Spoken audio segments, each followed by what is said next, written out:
Alors d'abord, je vais commencer à remercier nos collègues de la Creuse. Ils sont venus dans l'Aveyron, ils sont venus dans le Tarn-et-Garonne.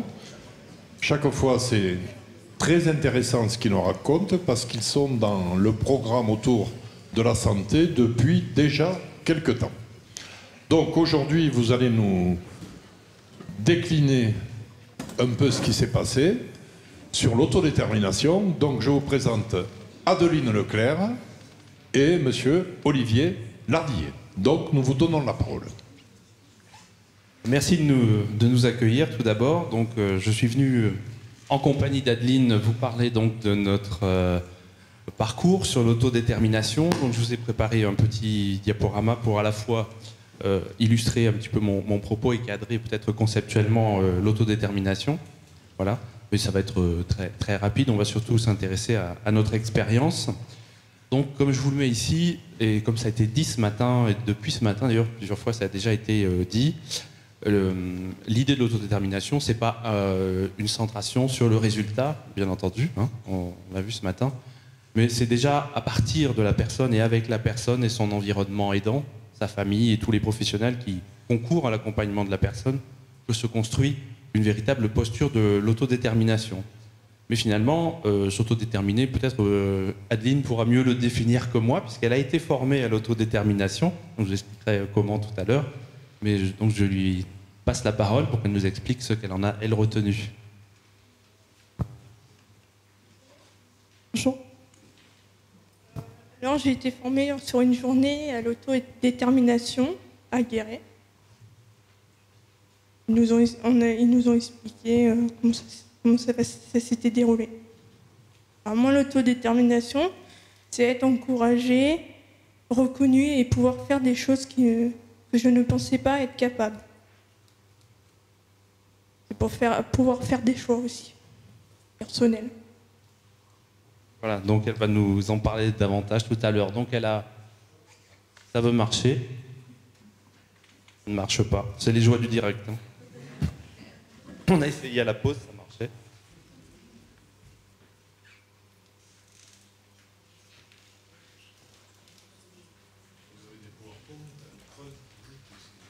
C'est un peu nouveau pour nous, hein. On a encore des blocs de granit et du coup c'est plus long.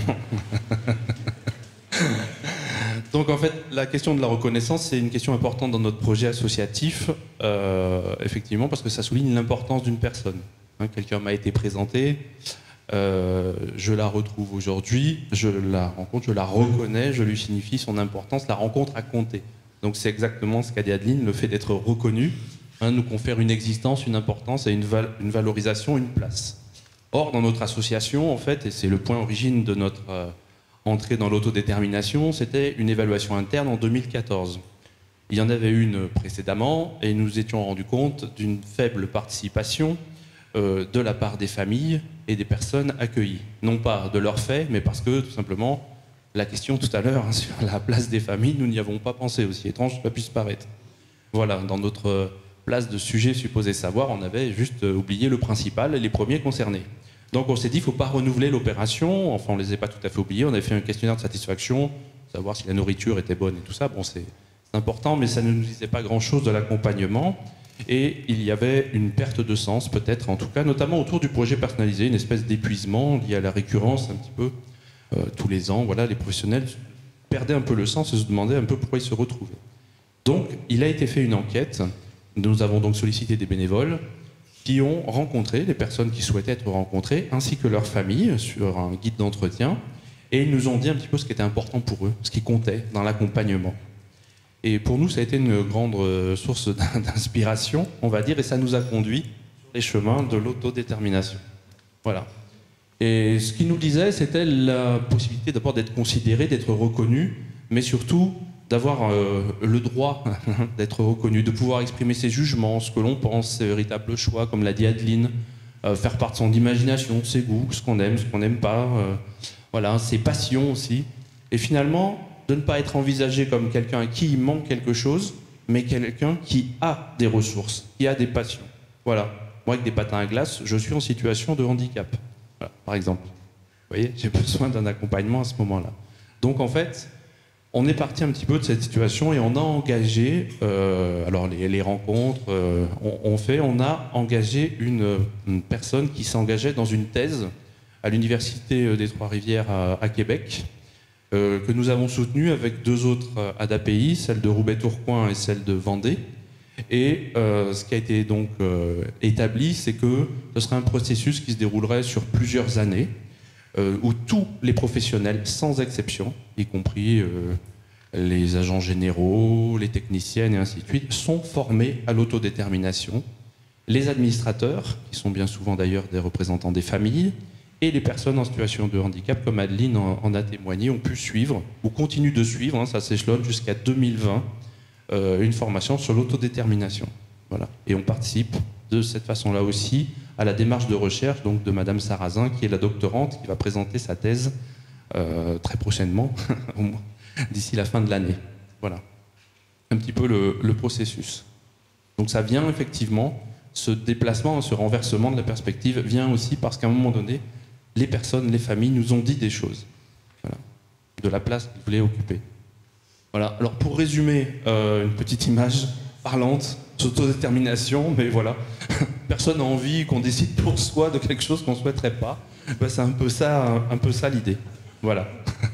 Donc Adeline, elle a fait des choix, je ne sais pas si c'est parlant, mais en tout cas, voilà. Surtout que c'est un canard, en général, on prend des poussins, donc on peut en plus se tromper sur le diagnostic, autant s'y mettre à plusieurs. Voilà. Donc Adeline va nous témoigner aussi de choix importants qu'elle a pu faire pendant son parcours. Donc je lui passe la parole, elle va nous expliquer un petit peu ce qu'elle fait, où elle vit, voilà.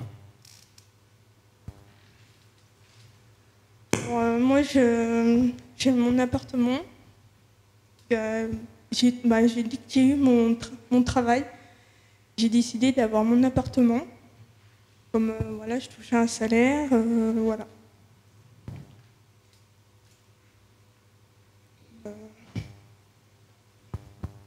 Un peu tendu, mais c'est normal.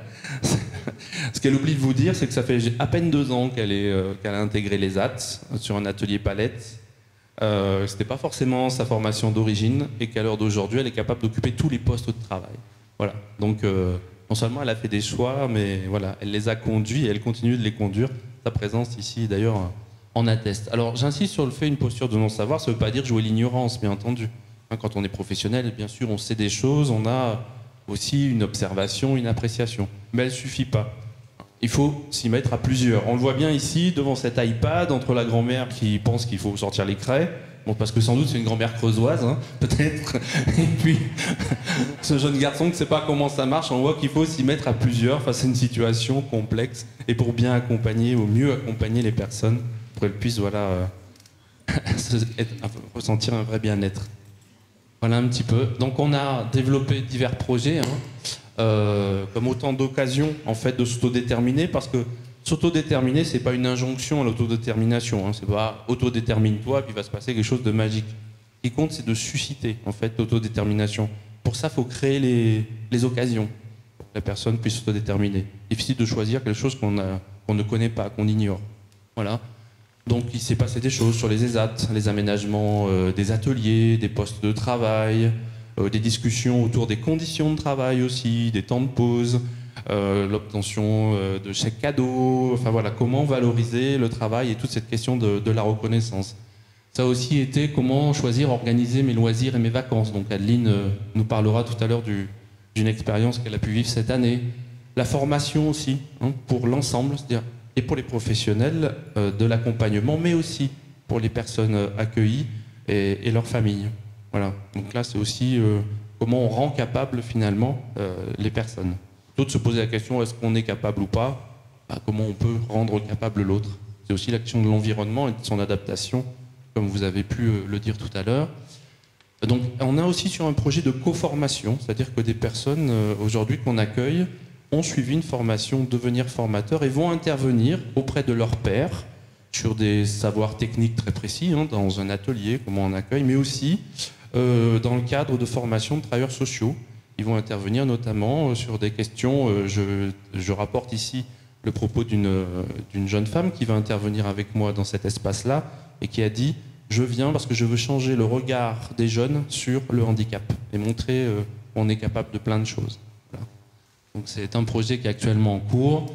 Et j'ai mis, alors ce n'est pas une faute d'orthographe, elle est volontaire, être le maître d'œuvre de son parcours de vie, de ses projets. L'idée, c'est simplement maître, ça veut dire qu'il y a quelqu'un qui domine. Maître, là, c'est l'idée de mouvement, voilà, de mettre en mouvement, de processus, de quelque chose qui prend du temps, qui s'expérimente. Est-ce que ça va réussir ou pas? Comme chacun dans notre vie, on tente des choses et puis parfois ça aboutit, des fois, voilà, on revoit un peu les choses. C'est s'autoriser, c'est permettre, en fait. Voilà. Hein. Donc, je vous l'ai dit déjà, ça nous a permis de construire aussi, et je reconnaissais dans ce qui a été présenté sur le référentiel d'observation de compétences sociales, la difficulté qu'il avait été la nôtre aussi à une époque d'avoir des outils communs d'objectivation des observations, de comment on se fabrique des communs et on crée un accompagnement cohérent avec et pour la personne et sa famille. Voilà. Donc Adeline, peut-être, qui n'a pas pour habitude de partir en vacances, mais qui cette année a eu l'occasion de faire un choix d'y aller ou pas. Donc tu peux nous en parler un petit peu de où tu es allé, de ce que tu as vu, vécu? Alors, cette année, pour l'Ascension, on est parti avec le SAVS à La Rochelle. On est parti sur 3-4 jours. On a visité un château, on a visité l'aquarium. On s'est baladé, on a bien rigolé, on a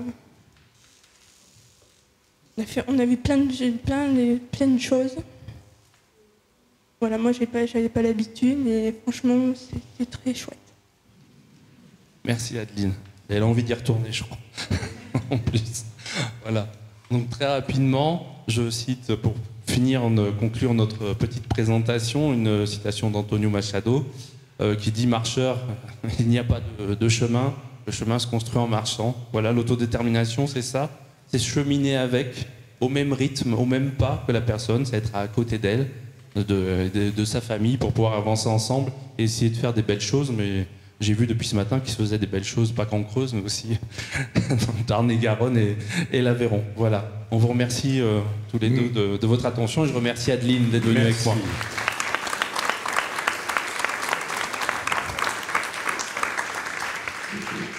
Merci Adeline. C'est pas évident de parler en public. Moi, la première fois, mais après on y prend goût. Hein.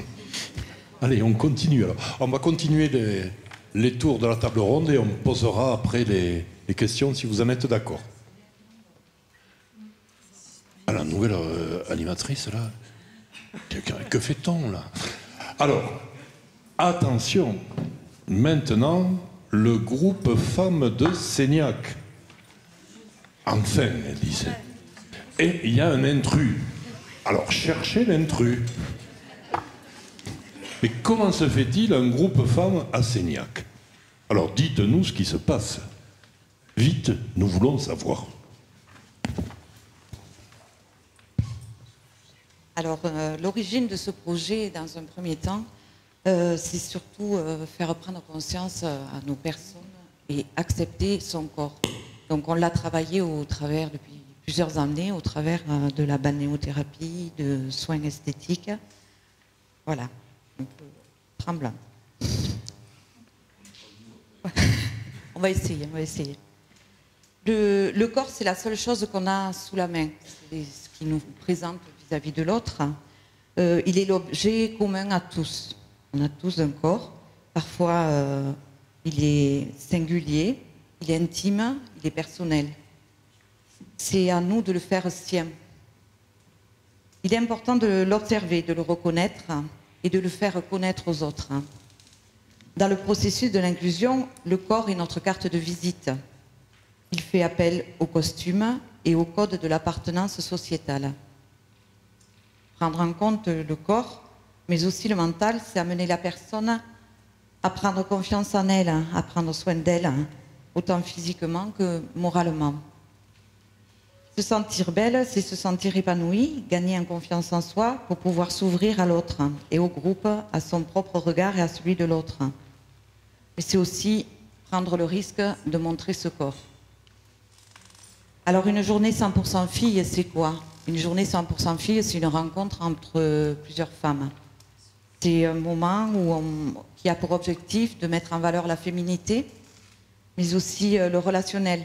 s'accorder du temps à l'autre et se donner à l'autre. Dans le cadre de ce projet bien-être, on a eu l'occasion d'être invité à une journée sur Pont de Salars, extérieur, où il y avait un 100% filles. Donc ce 100% filles, c'est plusieurs stands qui sont proposés avec des ateliers esthétiques, coiffure, morphologie, réflexologie, enfin voilà, tout ce qui fait qu'on peut être bien. Quelques petits thés, cafés, sucreries aussi, ça range bien en général les choses. Voilà, on a eu cette occasion-là, c'était notre première participation et les filles se sont révélées, voilà, on va dire ça. D'atelier en atelier, elles ont changé de regard. Elles ont changé de regard sur elles-mêmes, mais aussi sur les autres personnes. Dans leurs gestes, dans leur comportement, tout changeait. On a eu une personne qui, une fois habillée, et devant la glace, s'est mise à pleurer en se disant « je suis belle ». C'était très intime comme moment. Lors du retour, on nous a demandé d'organiser un 100% filles, donc toutes les résidentes ont demandé. Et donc on a dit pourquoi pas organiser ce 100% filles, mais ce qu'on voulait c'était surtout qu'elles l'organisent leur 100% filles. Et donc elles construisent ce projet. C'était avec elles et non pour elles. Voilà. On les voulait participantes. On leur permettait d'être une partie prenante de l'action. Voilà. Elles étaient organisatrices. Hein. Leur position changeait vis-à-vis de tout le monde. Elles étaient là, elles n'étaient plus là pour consommer une journée comme souvent ça arrive. Voilà.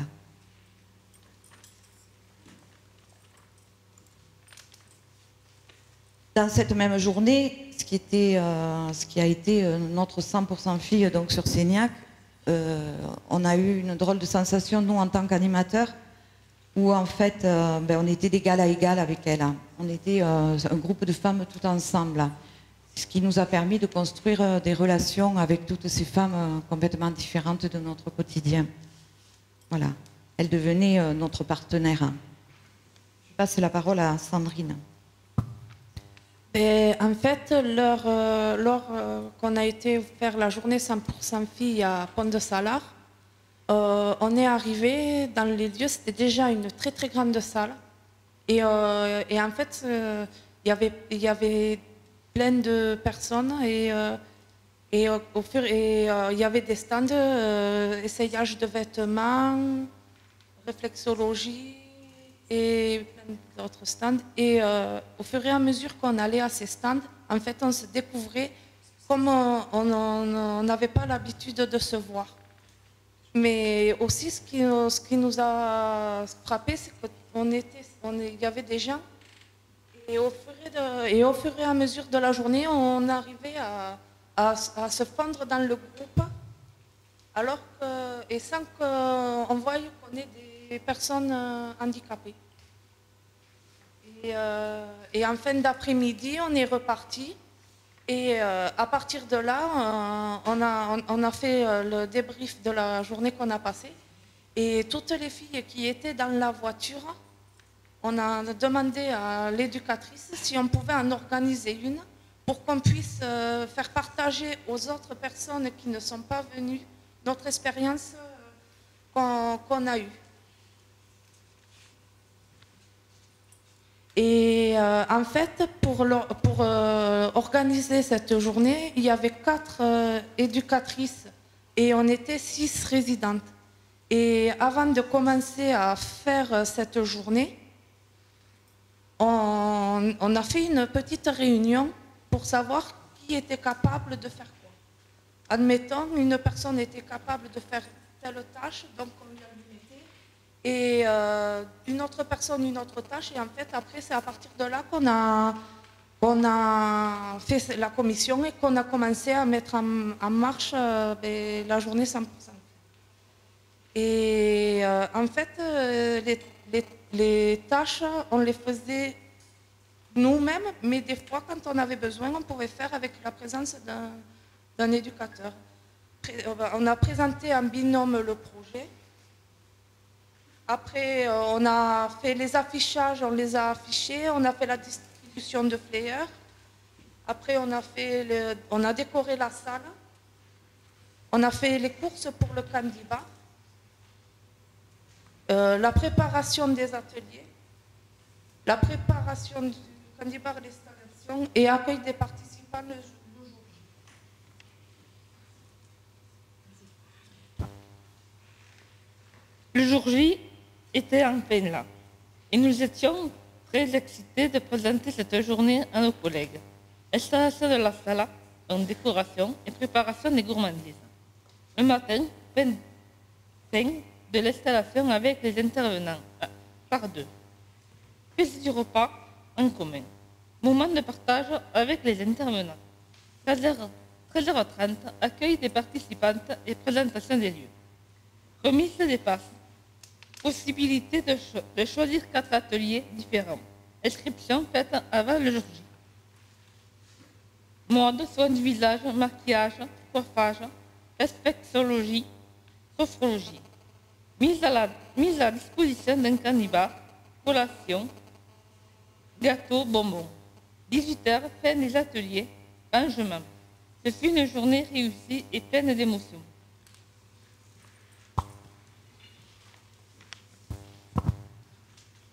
Lors de la journée, nous avons pu ressentir une atmosphère de convivialité. Tout le monde se parlait, riait ensemble. Lors des essayages de vêtements, chacune avait un mot gentil pour l'autre.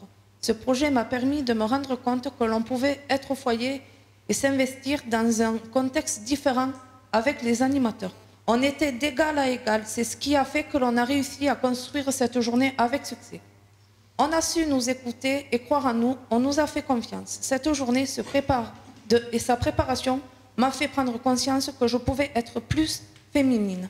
Porter des robes, faire attention à mon image. C'est important quand je sors. Oser, c'est important pour se sentir bien. Cette journée fut un événement pour moi. J'ai pu être moi-même. On m'a donné un rôle. On m'a fait confiance. Je me suis sentie plus entreprenante et plus ouverte envers les autres. Avec les animatrices, on était pris en compte. On avait le droit de parler de nos soucis de femmes, de nos complexes. On s'est rendu compte que l'on était toutes pareilles. Je sais qu'il est important de faire attention à son loup. Lors de cette journée, j'ai été une vraie femme, au milieu des autres, et près de l'assurance.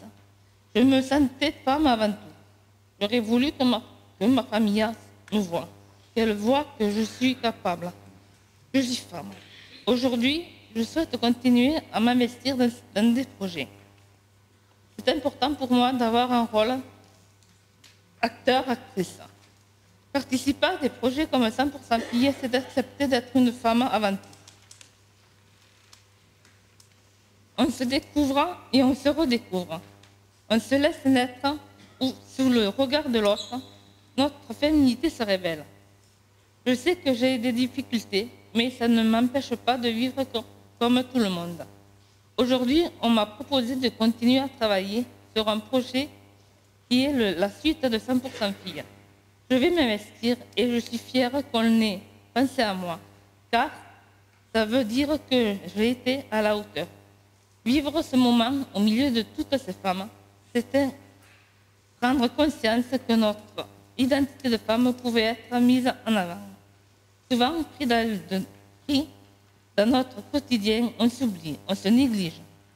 Par de tels moments, on s'accorde un lâcher-prise, un temps de partage où on se réapproprie son corps, son image, sa confiance en soi et l'estime de soi. Au-delà de cette journée 100% filles, le processus d'autodétermination autour de cette thématique sur la féminité nous a amenés à organiser un débat avec les collègues et animatrices du foyer pour avoir leur point de vue sur le sujet. C'est quoi être une femme? Afin de recueillir leurs témoignages et vous en faire part aujourd'hui au travers du PowerPoint.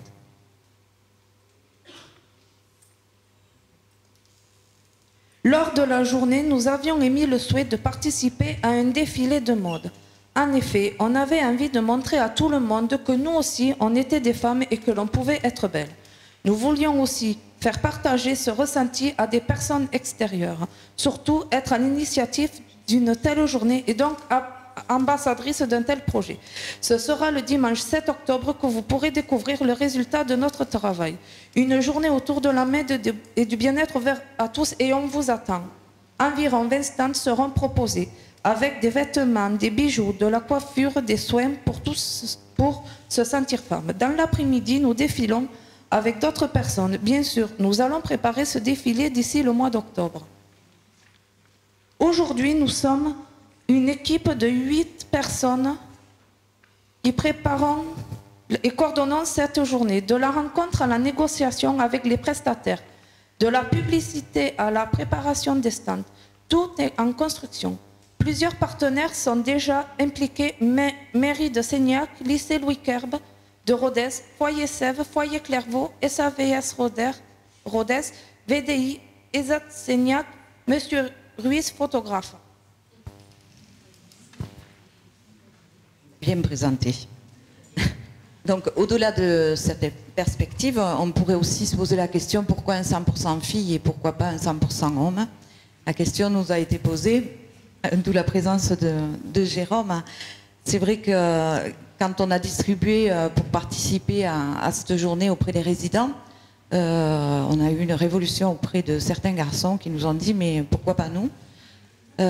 Effectivement, pourquoi pas eux? Pourquoi pas prendre en compte leurs paroles? Pourquoi ne pas les écouter? Pourquoi ne pas construire avec eux aussi une journée comme ça?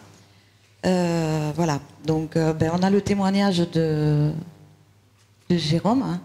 Et puis après, au niveau de l'équipe aussi, quand j'ai présenté le projet à l'équipe éducative, c'est pareil, on m'a dit pourquoi pas un 100% homme avec foot et bière. Hein. Voilà. Ça fait sourire, hein, effectivement. C'était beaucoup d'humour, on a fait beaucoup d'humour là-dessus. Mais voilà, je crois qu'après, il faut savoir écouter nos résidents et savoir écouter leur conception aussi. Voilà, donc on va écouter Jérôme. Alors, bonjour. Moi, je souhaite une journée 100% homme afin d'essayer de nouvelles choses et de me faire du bien. Parce qu'un homme... ça aime se faire du bien aussi. Se faire chouchouter, prendre soin de lui et de son corps. L'image de soi que l'on transmet aux autres est très importante. Le regard de l'autre nous amène à faire attention à notre tenue pour être accepté. Faire attention à soi, prendre en compte son image, c'est aussi s'accepter et prendre confiance en soi. Se plaire, c'est se donner de l'assurance et c'est s'ouvrir à soi et donc aux autres. Pratiquer le yoga, la réflexologie, la sophrologie ou la balnéothérapie n'est pas simplement réservé aux femmes. Nous sommes en droit de revendiquer notre participation à de telles activités afin de s'accorder du temps et prendre soin de soi.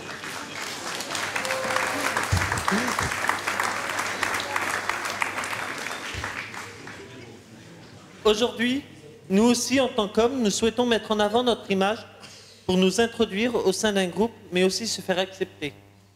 Et je suis prêt à m'investir dans un tel projet, autant dans l'organisation que dans la participation. Et d'autres collègues avec moi seraient intéressés. Nous vous remercions de votre écoute.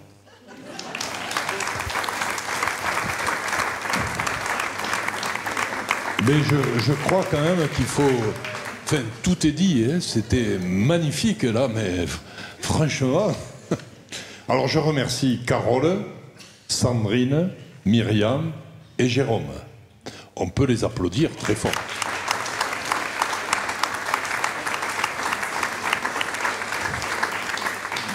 Alors je vais faire quelque chose, je sais qu'il ne faut pas que je le fasse, mais c'est plus fort que moi. Vous m'excusez ? Est-ce que 100% filles, les filles entre elles, ça parle beaucoup? Énormément. Énormément, il confirme Jérôme. Merci d'être venu à mon secours. Bravo. Alors on continue et après on posera les questions. Mais une belle aventure illustrée Et puis je vais vous dire, vous êtes très belle. On continue? Alors, on continue. Attends, l'animatrice bis, là. Attends, on ne s'est pas coordonné. Ah, mais c'est pas moi. Ah, Madame Lorquin, où elle est? Alors là, il y a des gens avec un t-shirt. C'est elle qui parle? Mais qu'est-ce que c'est que ce t-shirt-là? C'est le syndicat, là? C'est monsieur Michael, c'est le syndicat, là, qui s'est introduit dans la... On m'appelle là-bas, je me gourre, visiblement. Ah non. Madame Dulme. Ah, d'abord, il y a les formateurs, c'est ça, qui ont intégré la notion d'autodétermination dans la formation. Il y a des gens qui posaient cette question. Ce matin, visiblement à Erasme, qui est un centre de formation toulousain, cette donnée est intégrée.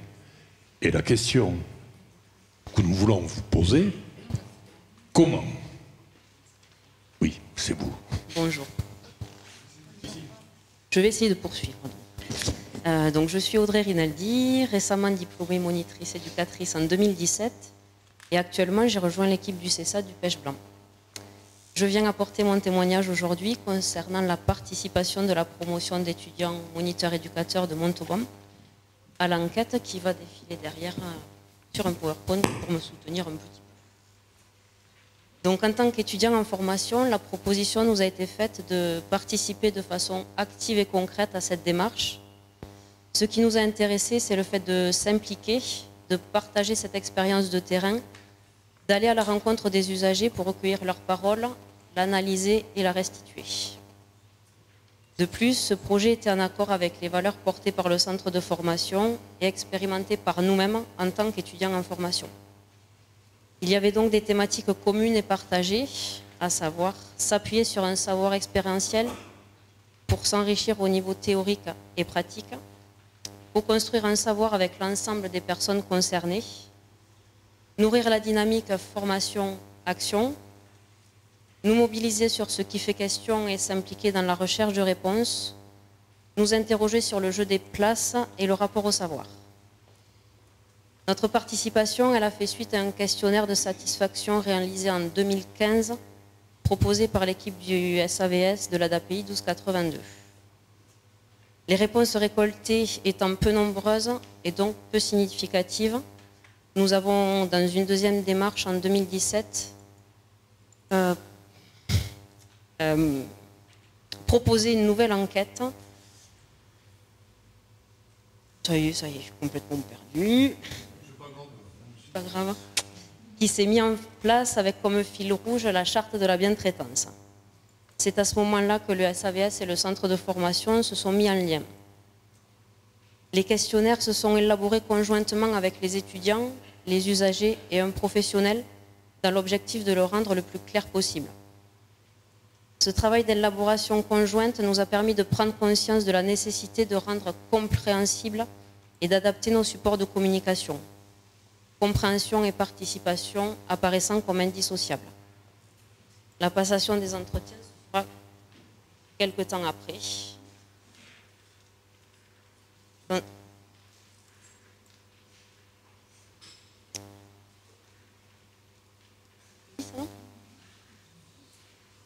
Dans cette démarche, le groupe d'étudiants se présente alors comme tiers, neutre et assurant, ça y est, je sais même pas tout et assurant l'anonymat des personnes interrogées.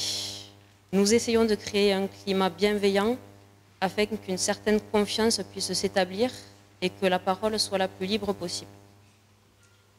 Les entretiens ont duré en moyenne 45 minutes et ont abordé différentes dimensions: respect de la vie privée, de l'intimité, respect des choix personnels. En tant qu'étudiante, future professionnelle en devenir, cette expérience a été source de nombreux enrichissements et elle a aussi soulevé de nouveaux questionnements. Elle nous a fait prendre conscience que la participation, ça n'allait pas forcément de soi. Elle doit être soutenue, encouragée et portée collectivement. Elle doit être partagée et perçue comme un projet commun qui requiert l'adhésion de chacun. La communication, l'écoute, la reconnaissance, la considération, le respect de la parole de chacun semblent être des données nécessaires pour que la participation puisse voir le jour et perdurer. Bonjour à tous et à toutes. Je m'appelle Véronica. Je suis maman d'une petite fille de 8 ans. Je suis accompagnée par le SAVS de l'ADAPI 1282 depuis 2008. Je travaillais en Albias au SAT de 2007 à 2010. Et je suis avec un passage à notre ESAT, à l'ESAT frontalier, et je suis entrée en 2010 et j'y suis encore. Mon vécu dans ce service est riche en expérience et j'ai toujours été intéressée par les lieux et les existences de parole. J'aime apprendre, savoir faire des connaissances et être appliquée dans les choses qui me concernent. Je n'hésite pas pour donner mon avis. C'est important pour moi. La discussion ensemble me permet de réfléchir à une décision qui me convienne au mieux. Au cours de la restitution de l'enquête de satisfaction et pendant les entretiens, j'ai appris à connaître les étudiants et leurs formatrices. J'étais en confiance et ils n'étaient pas mes éducateurs. Ce qui m'a permis d'interpeller Madame Nadine Dulmé sur le temps convivial d'après-restitution. Je lui ai demandé si je pouvais participer à la formation des étudiants, savoir si je pouvais rendre le même service, faire une enquête auprès des étudiants, afin de connaître s'ils savent accompagner des personnes comme nous, ce qui leur manque de leur formation.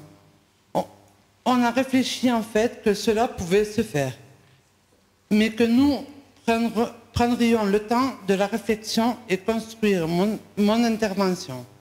Une séquence de formation, ce sera au cours de l'année scolaire à venir. Mais il me faut encore, il me faut encore le temps de travailler pour que je puisse porter une parole collective. Je pense pouvoir rencontrer mes amis et collègues pour les représenter au mieux. Je voulais aussi pouvoir aider les étudiants à mieux nous comprendre, mieux nous accompagner. Ce qui présente a un intérêt pour moi et pour nous tous, car nous sommes des citoyens et citoyennes à part entière, capables de dire ce que nous convient et ce qui ne nous convient pas. Apprendre pour moi et pour les autres me motive et me valorise. Je suis traversée par le trac et une grande envie. Merci pour votre attention. Je reste à votre écoute pour le temps des questions qui suivra.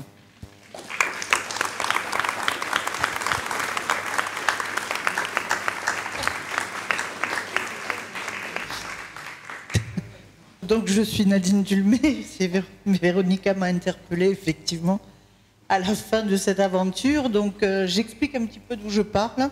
Je suis donc au centre de formation Erasme qui est dans le réseau des CMEA et qui donc pratique depuis de longues années les méthodes de pédagogie active.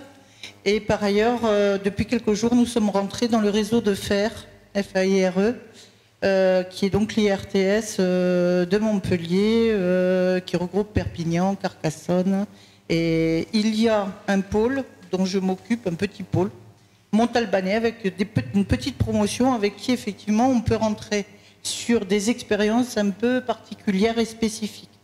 Donc, dans le but de faire territoire et de mettre en commun et en synergie, je dirais, les moyens des uns et des autres, eh bien, on a attrapé ce projet-là qui nous était proposé, c'est-à-dire de pouvoir aller entendre des personnes accompagnées et que ce soit des étudiants qui le fassent. Donc, pour moi, il y avait participation à droite et à gauche. Alors, à droite et à gauche, du côté des étudiants, c'est eux qui ont tout monté. Bien sûr, j'ai apporté un certain nombre d'éléments, mais en tout cas, ils se sont construits leur façon de le voir. Ils ont pensé l'anonymat, ils ont pensé la gestion ensuite des données récoltées par les entretiens, Enfin bon, ils ont été auteurs de cette action. De l'autre côté, il y avait donc les personnes accueillies qui ont pu être aussi dans une participation active et au réel. Et à la suite de ça, donc Véronica me dit, mais Madame Dulmé, moi je voudrais venir rencontrer ces étudiants.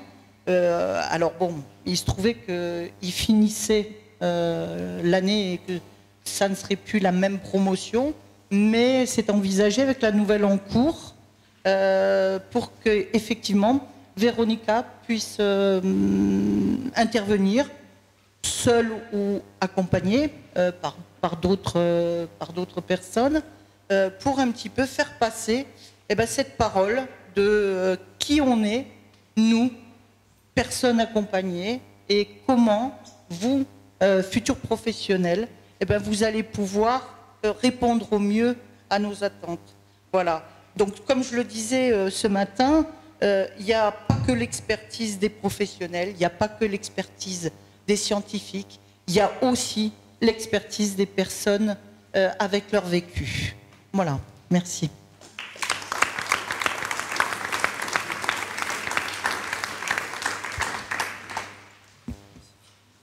Bravo, encore une expérience très originale où on voit vivre l'autodétermination. Bon, et maintenant, comment? Ah, donc c'est pas encore les femmes en blanc et les hommes en blanc. Là. Alors le planning familial, donc c'est Vanessa Bourgeois et Sandy Beauvais. Alors, nous, on est en co-construction depuis le début, dans le sens où chacun fait sa part comme il peut, au moment où il peut. Donc, le diaporama a été fait en dehors de moi, donc je le découvre un petit peu aussi en même temps. Je l'ai vu, hein, mais du coup, je vais m'appuyer dessus. Et puis, ce qui va être important, ça va être que Vanessa prenne la parole en premier, parce que je pense que ce sera plus facile après pour elle, elle sera tranquille. Parce que depuis le début, quand même, on stresse un petit peu depuis ce matin. Voilà. Donc, je vous raconte un petit peu d'histoire après. Je vais laisser Vanessa présenter un petit peu, dès le départ, tout ce qu'a été cette démarche. Allez, Vanessa.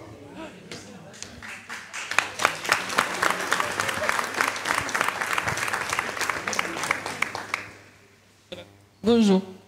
Je m'appelle Vanessa Bourgeois, je vis au foyer d'hébergement depuis 2016.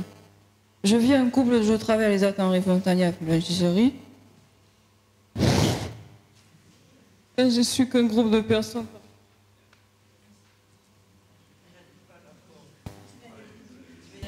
Elle a fait beaucoup plus difficile, hein, parce que sur l'animation qu'on a faite, Vanessa est arrivée en cours de route, donc elle a pris en cours de route les choses, et elle a réussi à animer des choses très importantes, alors qu'elle n'avait pas participé. Donc je pense que tu peux faire sans problème.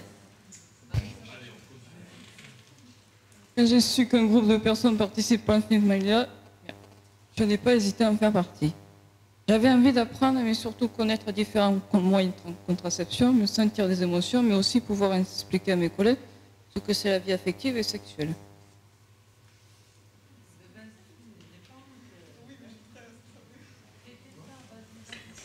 Depuis 2 ans, Sandy, animatrice Manifamia, est là pour nous aider et nous guider sur la vie affective et sexuelle. Nous avons créé 5 ateliers que nous avons filmés. Le jeu de l'œil permet d'aller sur des ateliers comme la boîte à problèmes, nous tirons des bulletins avec des questions et l'équipe de personnes répond aux problèmes. La pêche à la ligne permet de connaître la contraception, le préservatif. Une personne nous montre comment on l'utilise à l'aide d'images.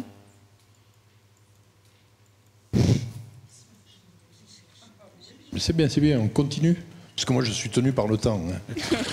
Ça me fait oui, ça me fait non. Nous mettons la main dans le sac où se trouve un objet. Si ça fait oui, c'est agréable. Ou si ça fait non, c'est pas agréable. La personne ressent des émotions.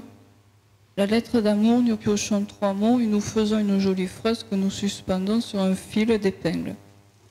Cela permet de faire une jolie lettre qui rend heureux.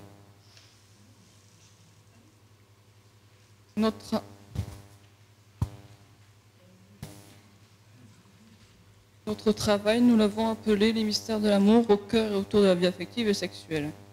Maintenant, on commence à être responsables nous-mêmes des ateliers et on aide les autres.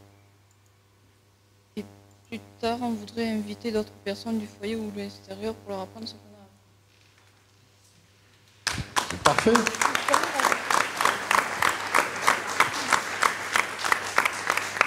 Alors, vous nous avez mis un petit peu mal parce qu'en fait, depuis le temps qu'on travaille là-dessus, quand on nous a dit qu'il y avait ce colloque, on a dit ouais, super, on va faire les ateliers là. Donc, on était prêts là, par contre, à vous accueillir dans les ateliers, mais on ne pensait pas se retrouver sur une scène à raconter les ateliers plutôt que de les faire vivre aux autres. Donc, c'est pour ça que c'est un petit peu difficile, cette posture-là. Donc, ce que je vais vous proposer, c'est de regarder un petit peu en image le final de tout le travail qui a été fait. Et ensuite, j'ai écrit un texte pour ne pas prendre trop de temps, qu'on puisse vous donner toutes les informations sur pourquoi et comment ces 2 ans ensemble. Ça n'a pas changé, ça. Voilà. Ça va? C'est bon? T'as pas le trac? C'était les discussions ou de fabriquer les ateliers? Questions. Est-ce que ça a changé des choses, le fait de venir pendant 2 ans avec les familles? Allez, on part de là. Être amoureux. Personne. Faire le pas vers la personne. Je crois que c'est plus compliqué quand on est une personne. Qu'est-ce que tu en penses? C'est différent. Et il y avait un qui avait dit l'autre jour qu'on peut parce que tous les jours vous rencontrez d'autres pour ça, rencontrer quelqu'un de nouveau, c'est plus compliqué. Non. Moi je pense que, dis-moi, qu'est-ce que tu penses? Non, parce que les gens sont potentiellement, ça va être un problème parce que je me dis en moi-même, écoutez, ça va me faire mal. C'est facile? Dès qu'on tombe amoureux, tu vois, c'est chacun se donner une qualité que vous avez. Une qualité, pas un défaut, une qualité, quelque chose que tu aimes chez toi. Donc, tu aimes être calme. Enfin, montrer que tu es calme. Mais ça peut rester, il est capable d'écouter les autres. Tu as un problème, toi, à ce que les gens puissent discuter sur un problème particulier. Ce qui est difficile, c'est quand on s'entend plus, la rupture et tout ça. En fait, ce que tu es en train de dire, le problème, c'est construire la... Bonne question. Alors, le stéréotype modèle, ce qu'il fait, c'est lui, c'est que... T'as de l'imagination, hein? On est en train de préparer de beau. D'accord. Tu vis comment ce projet? Donc, surtout les plus marrants, elles sont mal à l'aise, hein? Oui. Ça te fait oui, ça. Hein?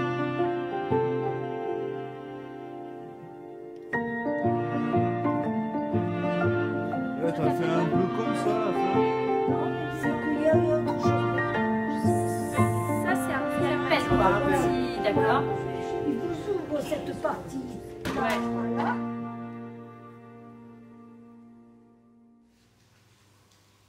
Alors, c'est un tout petit aperçu du temps qu'on a passé ensemble.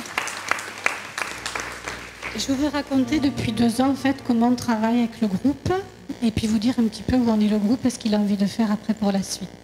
Donc, moi, je suis Sandy du planning. Ça fait très longtemps qu'on travaille avec l'ADAPI. Elle nous sollicite régulièrement pour rencontrer des groupes autour des questions de sexualité.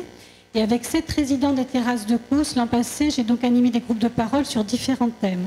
Un autour de l'amour pour faire émerger les représentations individuelles, une séance sur les ressentis pour permettre à chacun d'exprimer au mieux ce qu'il vit, une séance sur la différenciation sexuelle pour connaître son corps, une sur le fonctionnement des organes génitaux, une sur les risques sexuels pour apprendre à se protéger, une sur l'égalité femmes-hommes et une autour des violences amoureuses. Mon intervention aurait pu s'arrêter là, mais le planning familial a pour objectif l'autonomie des personnes en matière de santé sexuelle. Quand je dis autonomie, je ne dis pas nécessairement faire tout seul, je dis bien avoir la capacité à faire des choix pour soi. D'accord ? Pour ce, nous construisons nos interventions autour de la conscience de soi, la réalisation de soi et les interactions sociales. Nous savons que pour qu'une personne, handicapée ou non, puisse se saisir des informations mises à sa disposition, il faut d'abord avoir conscience d'être un sujet, c'est-à-dire d'être acteur de sa vie. Savoir aussi que l'on a de la valeur et de la capacité à agir pour acquérir la confiance en soi nécessaire à l'actualisation des connaissances. Enfin, que pour produire un changement de comportement individuel, il est toujours plus efficace de s'appuyer sur la force du collectif. Donc, à l'issue des séances de la première année, après évaluation et avec l'accord de l'ADAPI, j'ai proposé de co-construire un temps d'animation avec les autres résidents, pour les autres résidents avec les membres de ce groupe de parole, et j'ai demandé qu'Anne-Marie, une des professionnelles de l'institution, participe pour que le groupe puisse construire les ateliers entre les séances. 2 autres résidentes se sont jointes à nous au cours du projet. Anaïs et Khadija, stagiaires au planning familial, ont aussi participé à plusieurs rencontres et soutenu l'action. Le premier temps pour cette construction collective a été d'identifier ce qui était pour chacun et chacune du groupe important à partager avec les autres sur les questions de sexualité. 4 grands thèmes sont ressortis. Le sentiment amoureux, les difficultés et problèmes dans les relations amoureuses, le droit de dire non, les maladies sexuellement transmissibles. Autour des 4 priorités de ce groupe, j'ai fait expérimenter des outils d'animation tels que le Kim Touché, un jeu de loi sur les violences, le sac à trucs ou la promenade comptée. Peu à peu, les membres du groupe ont imaginé leur propre atelier et leur support d'animation que nous avons expérimenté ensemble. Ces temps collectifs de partage ont permis à chaque membre du groupe de continuer à cheminer sur les questions de vie affective et sexuelle, mais aussi de mieux s'approprier les informations utiles à la santé sexuelle et reproductive. Pour finir, le groupe a animé une après-midi d'éducation à la vie affective et sexuelle aux terrasses de Causse pour les résidents présents. Chaque membre du groupe avait en binôme la responsabilité d'animer son atelier et les professionnels présents de soutenir les binômes si besoin. À la fin de cette animation, plusieurs résidents ont décidé de rejoindre le groupe qui a maintenant pour ambition de construire une conférence gesticulée sur corps, sexualité et relations amoureuses. Alors, si je devais retenir une chose de cette expérience, j'apprends toujours beaucoup avec les personnes handicapées et je vais pouvoir réinvestir ce que j'ai appris pour travailler mieux avec des personnes avec ou sans handicap. Je voudrais donc aujourd'hui m'adresser à Chantal, Aristène, Manu, Roselyne, Jean-Jacques, Christophe, Jean-Marc, Nadia et Vanessa pour les remercier sincèrement de m'avoir soutenue et guidée pour réaliser cette animation avec eux. Merci.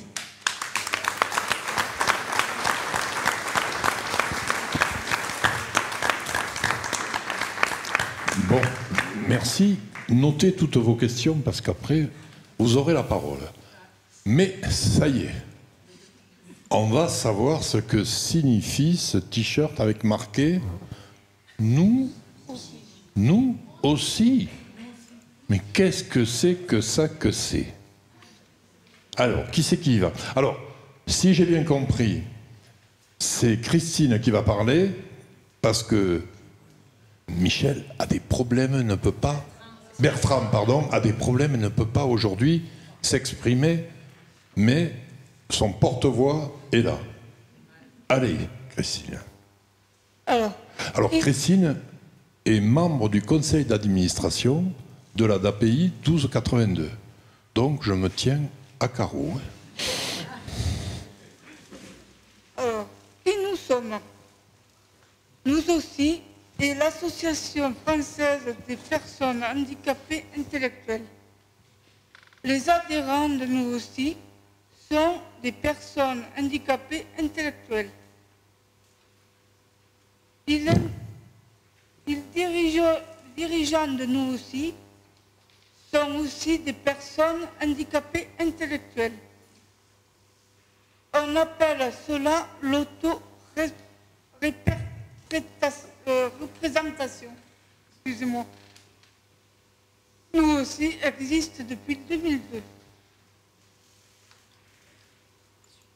C'est la seule association nationale auto-représentant pour les personnes adultes handicapées intellectuelles en France. Nous aussi, à plus de 600 adhérents et 49 délégations locales en France. Nous aussi, pour quoi faire?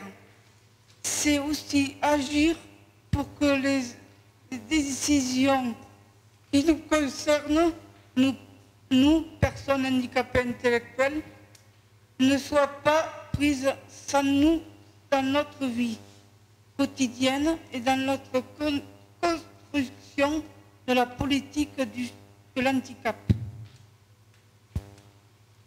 Notre slogan, pour nous, rien sans nous.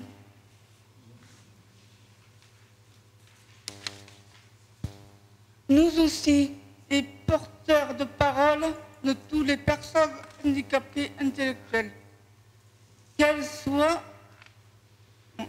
leurs difficultés et là où elles vivent.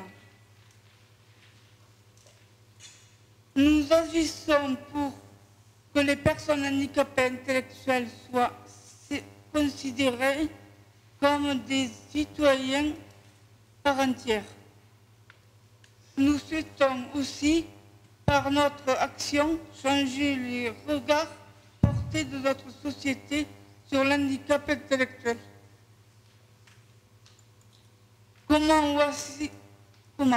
Voici quelques exemples de notre action. Nous réfléchissons à ce que nous voulons sur les thèmes importants pour nous.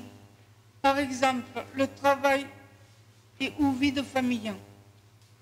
Nous participons à des événements et nous rencontrons les élus pour parler de paroles et des personnes handicapées intellectuelles. Nous faisons de notre sensibilisation dans les écoles et dans les collèges. Nous participons à la formation des professionnels qui accompagnent les personnes handicapées.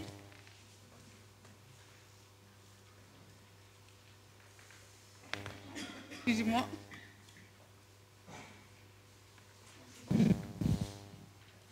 Nous aidons à entre des sociétés plus sensibles avec des formations faciles à lire et à comprendre. Nous nous entraidons. Notre délégation, 12 personnes, ont demandé la carte d'adhérence à l'association Nous aussi. Nous avons demandé la connaissance de notre délégation en juin 2018. On devrait être électif après le prochain conseil d'administration de Nous aussi, le 9 juillet. Nous avons délégué notre délégué local de la personne de Christine Delalue.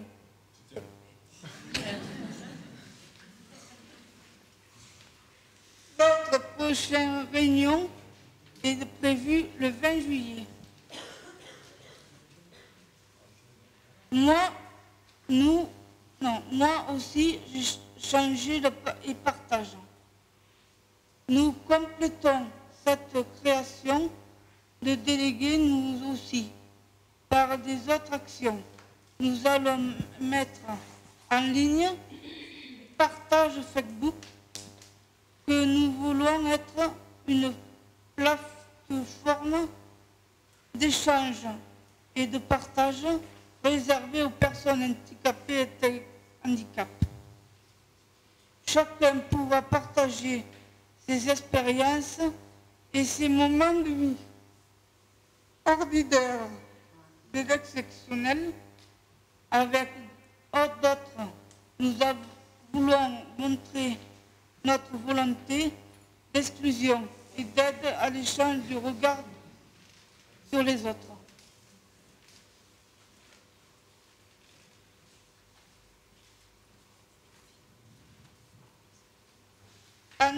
En échangeant nos expériences, nous espérions nous entraider et enrichir notre quotidien et celui-ci, notre environnement.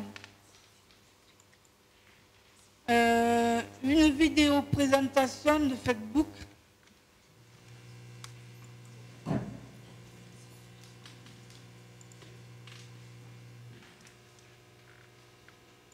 Bonjour et bienvenue.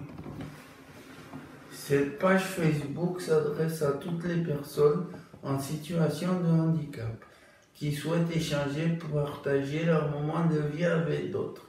Comment vivons-nous notre quotidien qui soit ordinaire ou exceptionnel? Comment sommes-nous des citoyens comme les autres et comment nos différences apportent un plus à notre environnement? Quelles sont nos difficultés et nos victoires?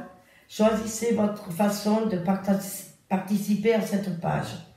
Photos, vidéos, articles, Tous les moyens sont bons pour dire notre volonté d'être des citoyens comme les autres.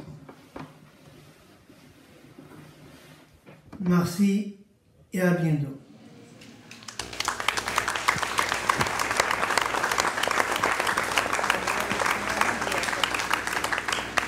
Merci de votre attention.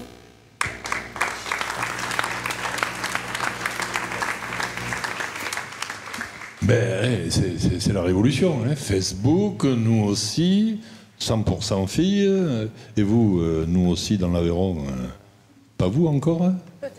Peut-être. Bon. Alors maintenant, on a vu de très très belles expériences. J'espère qu'il... Hein? Hein, c'est bon. J'espère qu'il va y avoir quelques questions pour avoir d'autres éclaircissements par rapport à toutes ces présentations qui sont très denses. Allez, qui y va pour la première question? Je m'approche comme ça, j'y vois. Ah, allez-y. Alors c'était une question pour nous aussi, puisque toute nouvelle arrivée et future sur le département, est-ce que vous avez déjà des projets? Les gros projets, mais on commence à y réfléchir. Pour le moment, il y a des questions qui nous intéressent.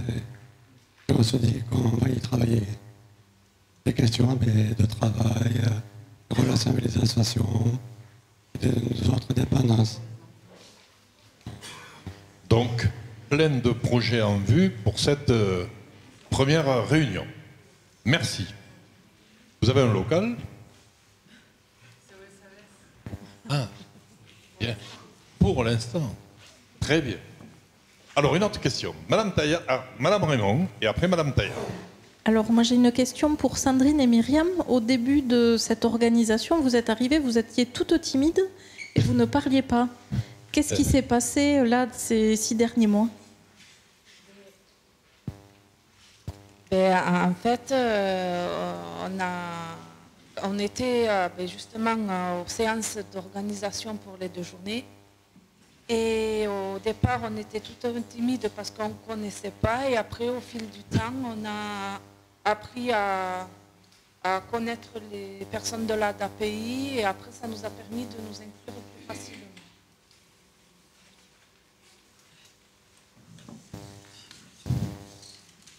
Moi, ça m'a permis de prendre confiance en moi. C'est vrai que j'avais un peu peur et maintenant, ce qui s'est passé, ça va mieux. La timidité est un mal qui se soigne très rapidement. C'est bien ça. Bon. Alors, est-ce qu'il y a d'autres questions? Alors moi, c'est pour nous aussi. Je voulais savoir, dans cette aventure, est-ce que vous êtes tout seul ou est-ce que vous êtes accompagné? C'est la présidente. La question, est-ce que vous êtes accompagné ou vous fonctionnez tout seul? Accompagné un peu par Michel. Qui est ce Michel? Ah, c'est le jeune retraité. Super. Donc,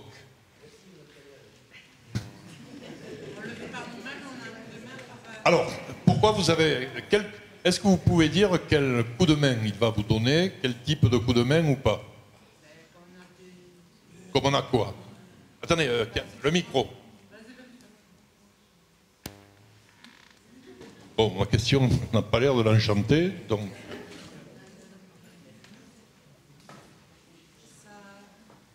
Ça veut dire que quand on peut avoir des idées, voir ça entre nous, et après on parle avec Michel, voir c'est lui qui peut nous aider à organiser ce qu'on veut nous-mêmes faire.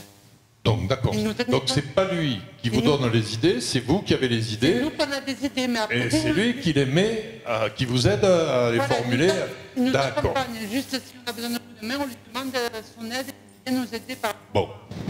Donc, c'est la définition de l'accompagnement qu'elle vient de donner. Très bien. D'autres questions?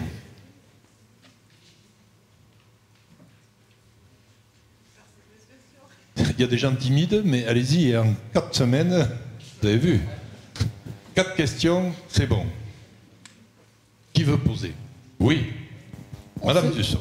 On se demandait quand est-ce que le 82 allait venir dans le 12 de nous aussi pour aller s'aimer. Pour essaimer, c'est-à-dire pour qu'il y ait une antenne, comme on dit, délégation, pour qu'il y ait une délégation dans le 12. Et justement, pour venir avec nous, il faut que vous adhérez à notre... Bravo. Très bien. Et la cotisation, c'est combien? Elle va demander? C'est 20 € à l'année. 20 € à l'année, Madame Dussol. Payable en 2 fois. Hein, si... Non, mais je crois que... Et là, c'est l'occasion de prendre, alors, comment dire, des contacts entre vous, et après, ça fera son chemin. C'est en train de se faire, mais avec des hommes ou pas? Ah, qui sont prêtes. Pas loin. Mais il faut qu'ils expliquent. Hein. D'accord. Ah, ils ont un dépliant. Vous voyez, la pub, ça fonctionne. Hein. Après, j'ai juste à dire que c'est plus on est nombreux, mieux c'est. Ah oui. Plus c'est intelligent, plus c'est développé les choses. Eh bien, c'est super. Et puis après, vous allez pouvoir revendiquer en CVS et tout. Et ça va y aller, là. Bon, est-ce qu'il y a encore d'autres questions par rapport à tout ce qui a été dit? Oui? Alors, une question là-bas. Monsieur Delos? Faut pas que je me laisse déborder. Ah, oui.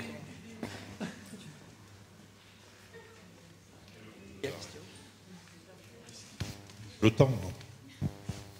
Je dis ma fille à Vanessa parce que le planning familial, c'est m'a touché au cœur. Vraiment. C'est mignon.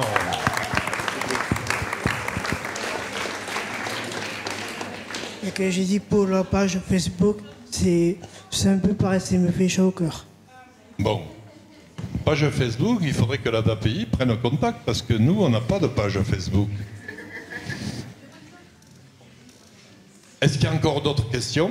Je voudrais répondre à Manu sur ce que tu viens de dire. En fait, il a du mal à marcher. Non, je voulais répondre à Manu là-dessus, puisqu'il faut la page Facebook et qu'on a 1 heure de film sur la construction de l'action et sur l'animation de l'action.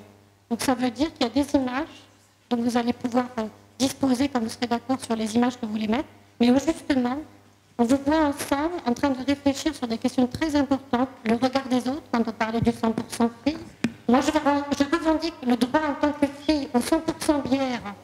Et, Attendez, on a, et vous aussi, je vous le dis. On a un souci de... Non, mais voilà, je voulais dire quand même qu'il y avait des images que vous allez pouvoir les utiliser. Ça, je trouve que c'est important. Échanger. Donc, vous avez des images sur Facebook? Non, ils pourront avec Facebook utiliser ces images. D'accord. L'animation du 9 juin, qui est un caméscope, et je pense qu'il va pouvoir suivre le groupe qui veut continuer sur les questions de sexualité, sur toute la construction, et peut-être on aura cette possibilité de partager au maximum avec tout le monde. Bon. Donc, le travail qui a été fait pourra être repris. Il y a un travail en cours et vous pourrez profiter de tout ce qui a été fait à partir de Facebook ou autre. C'est bien ça. D'autres questions? Pas d'autres questions? Bon, mais je voudrais quand même que... Et où? Ah, là-bas.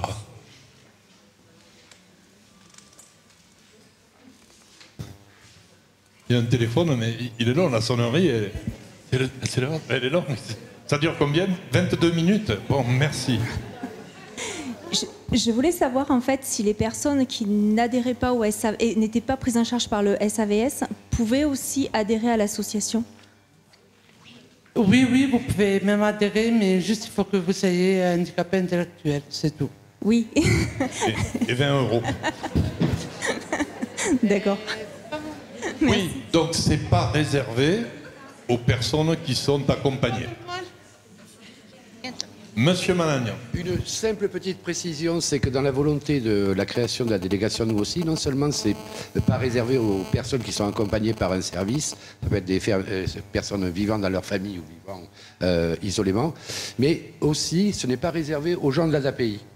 C'est-à-dire que c'est effectivement, toutes les personnes voulant adhérer aux valeurs de nous aussi, peuvent adhérer à la délégation nous aussi. Voilà. Alors, si par exemple des gens de Bélicène adhéraient, ils pourraient le faire. Par exemple. Très bien. Alors, vous voulez parler? Alors, le micro. Chantal, qui est sûrement une adhérente, hein, parce qu'elle a le maillot.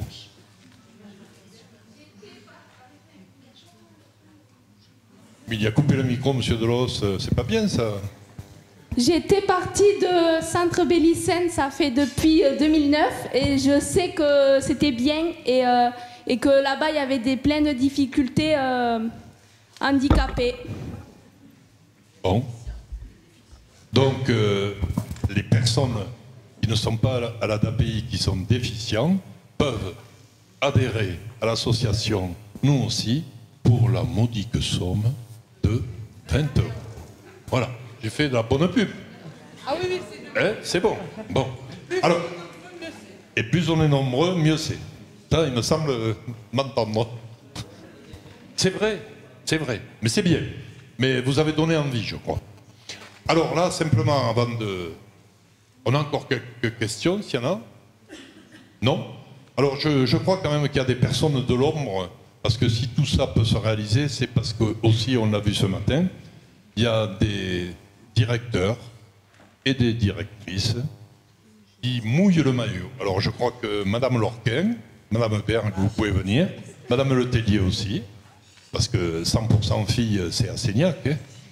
Donc, je crois que vous pouvez venir et qu'on puisse vous applaudir. Allez, venez. Elles sont timides.